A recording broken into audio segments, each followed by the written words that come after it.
It is a special St. Patrick's Day edition of Sporting a Cause.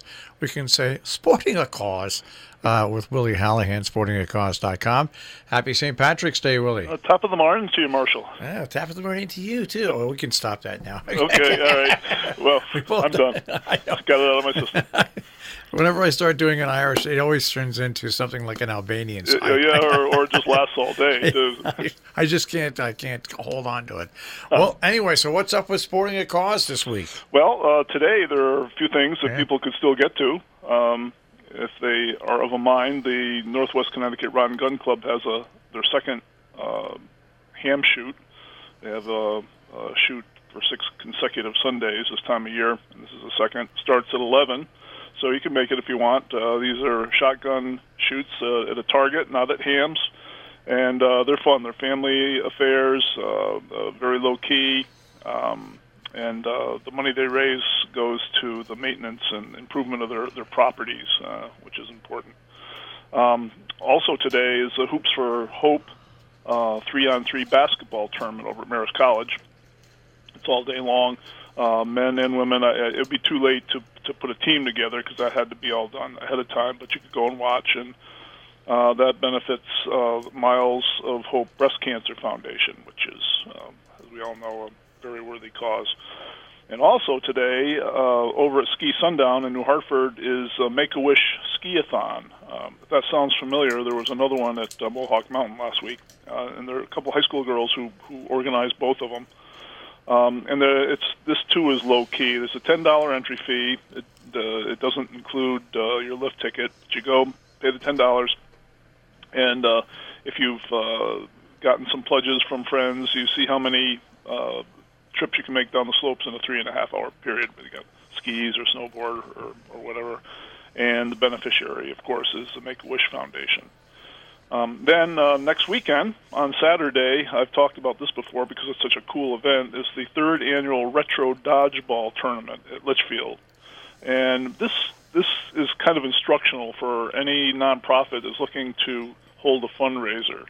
In Litchfield, as we all know, it's a huge running town for a variety of reasons. The running culture is a result of strong school programs. They got private running clubs. They have a White Memorial Conservation Center. They're a large preserve where a lot of runs and walkathons are held. The world famous Litchfield Hills Road Race is there. So if you're in Litchfield and you want to raise money, you probably don't want to do another 5K because there are dozens of them there. So these folks who run the Litchfield Educational Foundation, which is an enrichment program for high schoolers, they decided to have a dodgeball tournament. And then they decided to have a retro dodgeball tournament. So the net result is this quirky but fun event where people sign up in teams of 6, I think, and they have a dodgeball tournament. They wear retro outfits if they want. Seen Wonder Woman. I've seen guys in those short basketball shorts we used to wear back in the 70s, and it's free to watch. The fundraiser is in the teams. They charge like $200 a team, and this is their 3rd year. In their very first year, this is unbelievable to me because usually it takes a few years for a new event to gain traction. They raised like $5,000 or $6,000 the first year, and it's just been growing since then. But the key is to have fun, have a fun event, have something different with a twist, like make it retro, and you've got a winner on your hands. Anyway, that's next Saturday at Litchfield High School.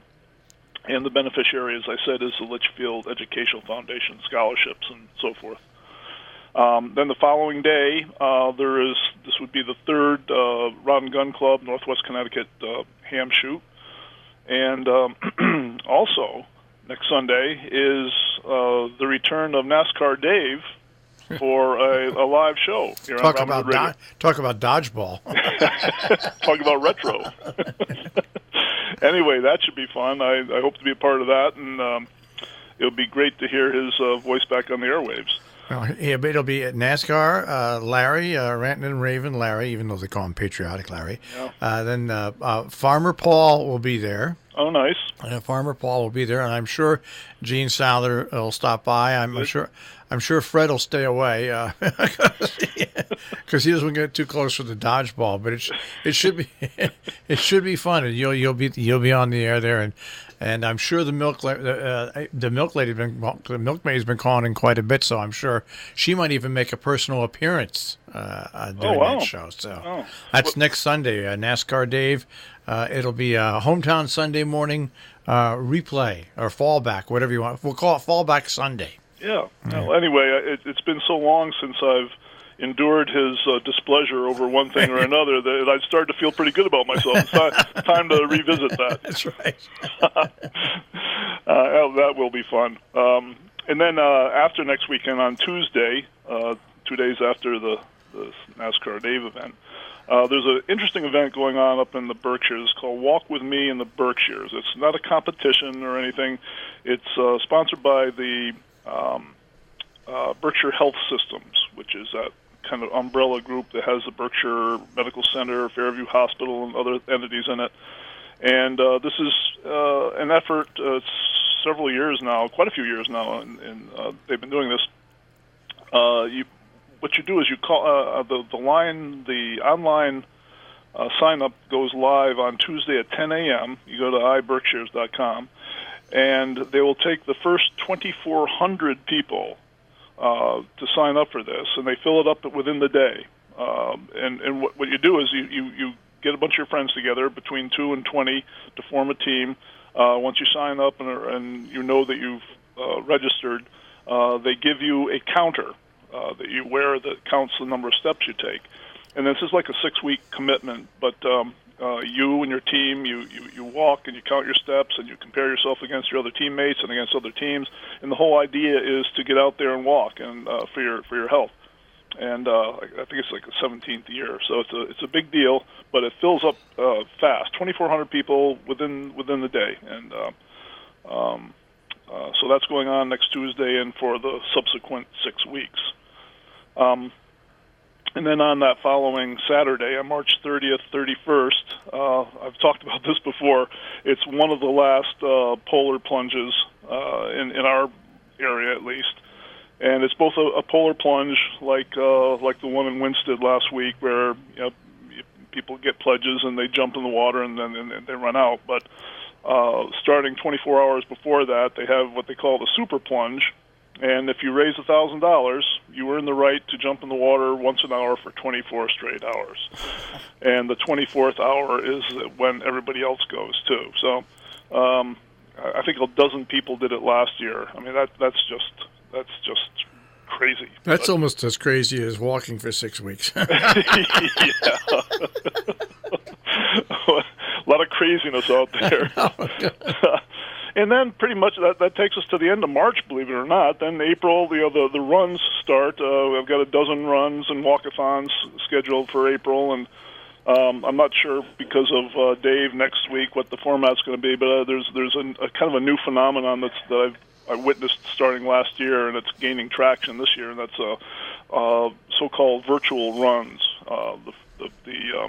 There was a 5K run last year at Camp Hill Village. It's a facility in Copac where it's a live-in facility for people with developmental problems. And they have this 5K, but because a lot of the families live around the country, they wanted to include them. So there's a 5K run at Camp Hill Village, but also anybody who lived in Los Angeles, for example, could send in their registration, run wherever they are, run down their street, wherever they happen to be, and they'll get a T-shirt. So, and there are a couple of events coming up this year, Heifer International, the Alzheimer's group on the longest day. They're going to hold kind of a virtual event, and there's a company that started that wrangles all this. So any charity can hold an event where people will compete in place, so to speak. So that might be evidence of a changing world. We'll see. But anyway, I can talk about it a bit. And we're in April. Crazy, isn't it?